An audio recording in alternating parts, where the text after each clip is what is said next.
ಅಂಗಡಿ ನಡೆಸುವಂಥ ಒಂದು ಹಕ್ಕನ್ನು ಪಡೆದು ಅಲ್ಲಿ ಒಳ್ಳೆಯ ರೀತಿಯಲ್ಲಿ ವ್ಯವಹಾರ ಮಾಡಲಿಕ್ಕೂ ಕೂಡ ಅನುಕೂಲ ಆಗುತ್ತೆ. ಅದಕ್ಕೆ ನೀವೆಲ್ಲ ಸಹಕರಿಸಿ ಅಂತಕ್ಕಂಥದ್ದು ನನ್ನ ವಿನಂತಿ. ಸರಿ, ಇಲ್ಲ, ಈಗ ತೆರವು ಕಾರ್ಯ ಇವತ್ತಿಂದ ಸ್ಟಾರ್ಟ್ ಮಾಡ್ತೀವಿ.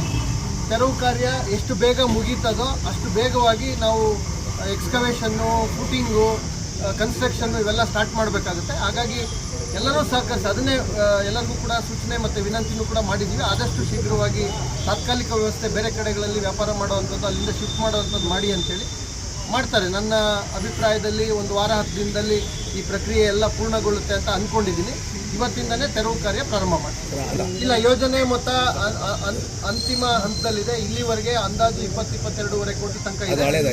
ಇಲ್ಲ, ಆಗ ಎಲ್ಲಿಗೆ ಎಸ್ಕಲೇಷನ್ ಮೊದಲನೇ ಇದ್ದೀವಿ. ಈಗ ಅದು ಅಂತಿಮ ಪ್ಲಾನ್ ಅಂತಿಮ ಮಾಡಿ ಈಗ ಟೆಂಡರ್ಗೆ ಹೋದಾಗ ಅಂತಿಮವಾಗಿ ಏನು ಮೊತ್ತಕ್ಕೆ ಅದು ನಿಲ್ಲುತ್ತೆ ಅಂತಕ್ಕಂಥದ್ದು ನಂತರ ಗೊತ್ತಾಗುತ್ತೆ. ಒಟ್ಟಾರೆ ಒಂದು 20-25-30 ಕೋಟಿವರೆಗೆ ಒಂದು ಸುಸಜ್ಜಿತವಾದ ಬಿಲ್ಡಿಂಗ್ ಅದೆಷ್ಟು ಬರುತ್ತೆ ಅಂತ ನಿಖರವಾಗಿ ನಾನು ಟೆಂಡರ್ ಇದ್ದಾದ್ಮೇಲೆ ನಾವು ಮಾಹಿತಿಯನ್ನು ಕೊಡ್ತೀವಿ. ಇದರಿಂದ ಈಗಾಗಲೇ ಎಲ್ಲೆಲ್ಲಿ ಬೀದಿ ಬದಿ ವ್ಯಾಪಾರಿಗಳಿಗೆ ಅವಕಾಶ ಮಾಡಿಕೊಟ್ಟಿದ್ದಾರೆ ಅಂತೆಲ್ಲ ಕಡೆಗಳಲ್ಲೂ ಅವಕಾಶ ಇರುತ್ತೆ.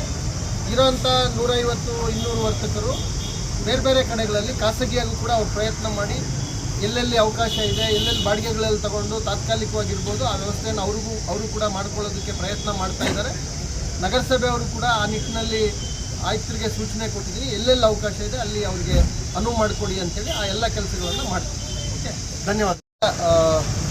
ಜಿಲ್ಲೆಯ ಎಲ್ಲ ನಗರ ಸ್ಥಳೀಯ ಸಂಸ್ಥೆಗಳು ಎಲ್ಲ ಮೂಲಭೂತ ಸೌಕರ್ಯಗಳ ಸಮಗ್ರ ಅಭಿವೃದ್ಧಿಗೆ ಆಗಬೇಕು ಅನ್ನೋ ಹಿನ್ನೆಲೆಯಲ್ಲಿ ಅನೇಕ ಕೆಲಸಗಳು ಎಲ್ಲ ನಗರ ಸ್ಥಳೀಯ ಸಂಸ್ಥೆಗಳಲ್ಲಿ ಆಗ್ತಾ ಇದೆ. ಅದರ ಮುಂದುವರೆದ ಭಾಗವಾಗಿ ಚಿಂತಾಮಣಿನಲ್ಲೂ ಕೂಡ ಮಾನ್ಯ ಉಸ್ತುವಾರಿ ಸಚಿವರ ಅಪೇಕ್ಷೆ ಇದೆ. ಎಲ್ಲ ನಮ್ಮ ಅಧಿಕಾರಿ ವೃಂದ, ನಗರಸಭೆ ಎಲ್ಲರೂ ಸಂಕಲ್ಪ ಮಾಡಿದ್ವಿ. ಇಡೀ ಚಿಂತಾಮಣಿಯ ಎಲ್ಲ ಮೂಲಭೂತ ಸೌಕರ್ಯ, ಅದು ರಸ್ತೆ ಇರಲಿ, ಚರಂಡಿ ವ್ಯವಸ್ಥೆ ಇರಲಿ, ಒಳಚರಂಡಿ ವ್ಯವಸ್ಥೆ ಇರಲಿ, ಕುಡಿಯೋ ನೀರಿನ ವ್ಯವಸ್ಥೆ ಇರಲಿ, ನಮ್ಮ ಆಸ್ಪತ್ರೆ, ಸುಸಜ್ಜಿತವಾದ ಆಸ್ಪತ್ರೆ ನಿರ್ಮಾಣ, ಆಟದ ಮೈದಾನ ನಿರ್ಮಾಣ, ಇಂಜಿನಿಯರಿಂಗ್ ಕಾಲೇಜು, ಈ ಥರ ಇದರ ಮುಂದುವರೆದ ಭಾಗವಾಗಿ IDSMT ನಮ್ಮ ಏನು ಕಾಂಪ್ಲೆಕ್ಸ್ ಇದೆ ಆ ಕಾಂಪ್ಲೆಕ್ಸನ್ನು ನವೀಕರಣ ಮಾಡಬೇಕು ಅನ್ನೋ ಒಂದು ಕಾಮಗಾರಿ ತಗೊಂಡಿದ್ವಿ.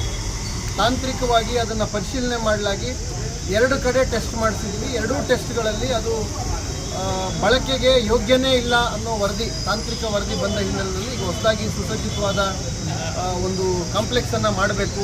ಸುಮಾರು 250-300 ಮಳಿಗೆಗಳುಳ್ಳಂಥ ಸುಸಜ್ಜಿತವಾದ ಕಾಂಪ್ಲೆಕ್ಸ್ ಮಾಡಬೇಕು ಅನ್ನೋ ಒಂದು ಸಂಕಲ್ಪ ಮಾನ್ಯ ಸಚಿವರಿಗಿದೆ. ಈಗಾಗಲೇ ಅನೇಕ ಹಂತದಲ್ಲಿ ಚರ್ಚೆ, ವಿನ್ಯಾಸ, ನಕ್ಷೆ ಎಲ್ಲವೂ ಕೂಡ ಅಂತಿಮ ಆಗ್ತಾ ಇದೆ. ಈಗ ಏನಲ್ಲಿ ವ್ಯಾಪಾರಸ್ಥರಿದ್ದಾರೆ ಅವರಿಗೆ 20-25 ದಿನದ ಹಿಂದೆ ಭೇಟಿ ಮಾಡಿ ಪ್ರಾಯೋಗಿಕವಾಗಿ ಅವ್ರ ಜೊತೆ ಚರ್ಚೆ ಮಾಡಿ ಅವ್ರಿಗೂ ಕೂಡ ಸಲಹೆ ಸೂಚನೆಗಳನ್ನು ಕೊಟ್ಟಿದ್ವಿ.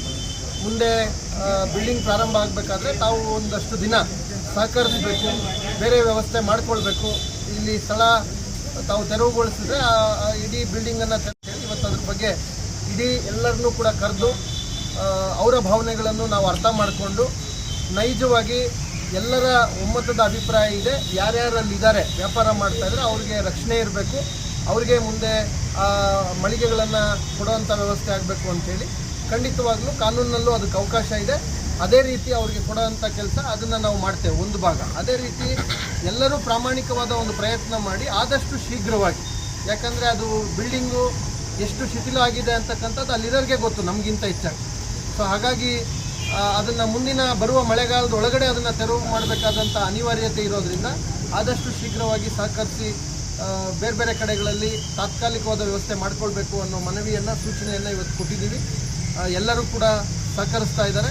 ಅವರ ಆತಂಕ ಇದೆ, ಅವ್ರಿಗೆ ಇದೆ, ನಾವು ನಮ್ಮ ಬದುಕು ಕಟ್ಕೊಂಡಿದ್ದೀವಿ, ನಮ್ಮ ಆರ್ಥಿಕತೆ ಅದ್ರ ಮೇಲೆ ನಿಂತಿದೆ, ನಮ್ಮ ಕುಟುಂಬದ ಜೀವನ ಅದ್ರ ಮೇಲೆ ನಿಂತಿದೆ ಅನ್ನೋದು ಎಲ್ಲರಿಗೂ ಇದೆ. ಅದು ಖಂಡಿತವಾಗ್ಲೂ ನಮಗೂ ಅರ್ಥ ಆಗುತ್ತೆ. ಹಾಗಾಗಿಯೇ ಅವ್ರಿಗೂ ಭದ್ರತೆ ಒದಗಿಸುವಂಥ ಜವಾಬ್ದಾರಿ ನಾವು ತೊಗೊಂಡಿದ್ದೀವಿ. ಜೊತೆಗೆ ಒಂದಷ್ಟು ಬೀದಿ ಬದಿ ವ್ಯಾಪಾರಿಗಳು ಕೂಡ ಅಲ್ಲಿ ಸುತ್ತಮುತ್ತ ಇದ್ದಾರೆ. ಇರೋ 179 ಮಳಿಗೆಗಳ ಜೊತೆ ಹೆಚ್ಚುವರಿಯಾಗಿ ಹೊಸ ವಿನ್ಯಾಸದಲ್ಲಿ ಇನ್ನೂ ಹೆಚ್ಚು ಮಳಿಗೆಗಳನ್ನು ನಿರ್ಮಾಣ ಮಾಡಬೇಕು ಅನ್ನೋದು ಯೋಜನೆ ಇರೋದರಿಂದ ಬಹುತೇಕ ಅಲ್ಲಿರ್ತಕ್ಕಂಥ ಎಲ್ಲರಿಗೂ ಕೂಡ ಅವಕಾಶ ಆಗುತ್ತೆ. ಅವರೆಲ್ಲರಿಗೂ ಮುಂದೆ ಅವಕಾಶ ಕೊಡುವಂಥದ್ದನ್ನೆಲ್ಲ ನಾವು ಗಮನದಲ್ಲಿ ಇಟ್ಕೊಂಡು ಈ ಕೆಲಸವನ್ನು ಮಾಡ್ತೇವೆ. ಸೊ ಹಾಗಾಗಿ ಅಂತಿಮವಾಗಿ ಮತ್ತೊಮ್ಮೆ ನಾನು ಎಲ್ಲ ನಮ್ಮ ವರ್ತಕರೇನಿದ್ದಾರೆ, ಅಲ್ಲಿ ಬಾಡಿಗೆದಾರರೇನಿದ್ದಾರೆ ಅವರೆಲ್ಲರಲ್ಲೂ ವಿನಂತಿ ಮಾಡ್ತೀನಿ, ಈ ಒಂದು ಒಳ್ಳೆಯ ಯೋಜನೆಗೆ ಆದಷ್ಟು ಶೀಘ್ರ ತಾವು ಸಹಕರಿಸಿದ್ರೆ ಒಂದು ಕಾಲಮಿತಿ ಒಳಗಡೆ ಇದು ಆಗುತ್ತೆ.